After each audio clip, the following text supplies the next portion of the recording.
In this video, let me show you how to change the theme and how to change the color of your settings in Toyota cars. Let's find out.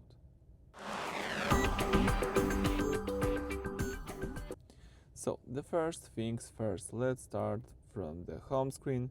Choose here menu button right here, select here setup, and under setup let's scroll down in the general tab, and here you should find theme settings.